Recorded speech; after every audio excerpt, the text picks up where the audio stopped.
How to delete TikTok profile.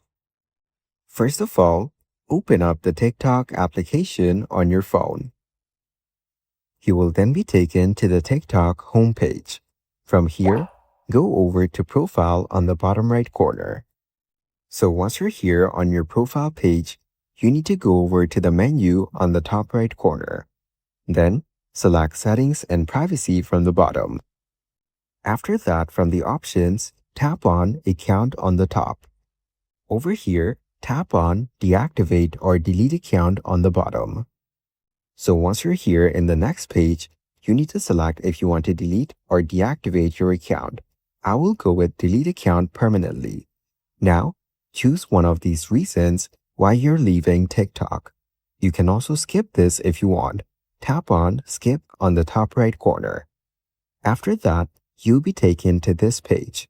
From here, you can download your TikTok data. Then check this box on the bottom. That is to let them know that you've reviewed your data. So before deleting, you can download your TikTok data from here. So now, tap on Continue. On the next page, you will get to see all of these information regarding the deletion. Just tap on Continue on the bottom and your account will be deleted. Following these steps, you can easily delete TikTok profile.